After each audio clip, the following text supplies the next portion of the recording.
शुभ नाम क्या है और इंडियन रिपोर्टर एसोसिएशन में किस पोस्ट पे तैनात हैं? मेरा नाम राशिद अली है। मैं Indian reporter association Uttar Pradesh का प्रदेश उपाध्यक्ष और कार्यवाहक अध्यक्ष हूँ।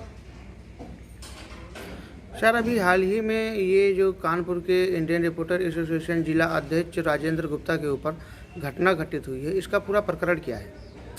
इसका प्रकरण ये है कि राजेंद्र गुप्ता जो है एक ईमानदार और सच्चे पत्रकार हैं। वो प्रतिदिन की तरह कवरेज करके अपने घर को वापस हुए तो उनसे किसी बात से पुरानी रंजिश रखने वाला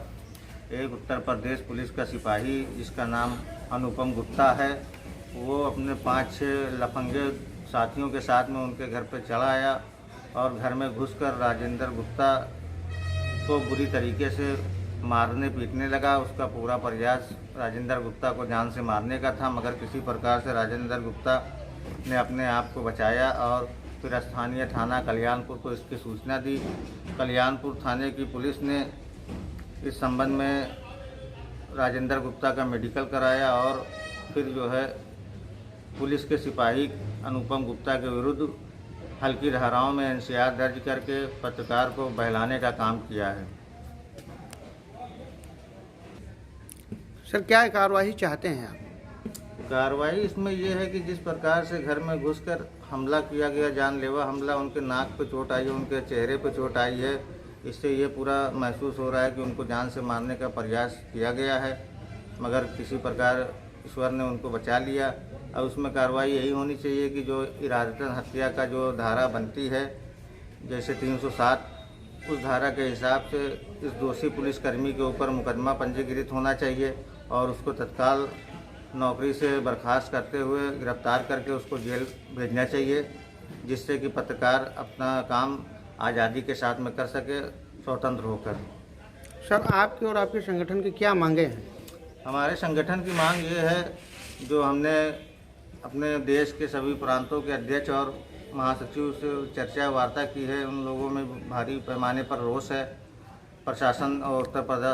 प्रदेश सरकार के विरुद्ध। तो हमारी मांग यही है कि जो है दोषी जो पुलिसकर्मी है,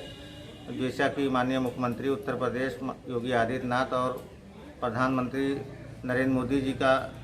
आदेश है कि पत्रकार का उत्पीड़न करने वाले या अभद्रता करने वाले व्यक्ति के ऊपर 24 घंटे के अंदर मुकदमा पंजीकृत होगा, गिरफ्तारी होनी चाहिए और जुर्माने का भी प्रावधान रखा गया है। मगर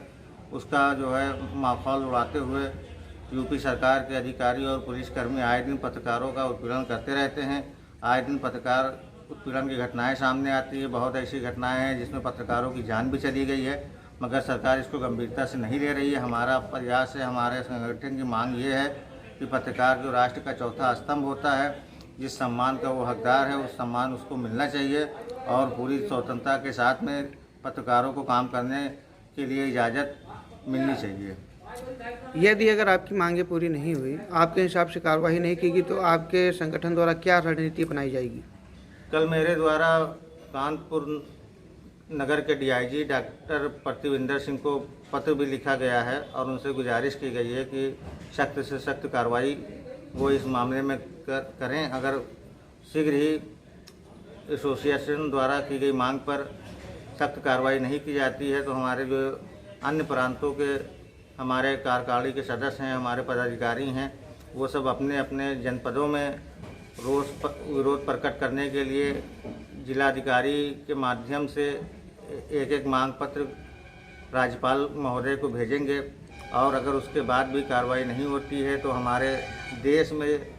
जो लाखों की तादाद में एसोसिएशन के पदाधिकारी हैं वो कानपुर के लिए कूच करेंगे और कानपुर में आकर थाना कल्याणपुर इलाके में जोरदार प्रदर्शन पुलिस के विरुद्ध करेंगे और यूपी सरकार के खिलाफ भी प्रदर्शन करने को मजबूर हो जाएंगे। सर, माननीय मुख्यमंत्री और प्रधानमंत्री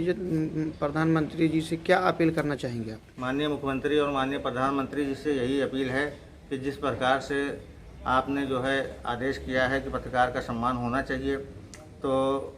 विभाग के अधिकारी या पुलिस के अधिकारी उस तरीके से अनुपालन न करके पत्रकारों के साथ में आए दिन अभद्रता करते हैं, उनके साथ में बदतमीजी करते हैं, उनके काम में रुकावट पैदा करते हैं।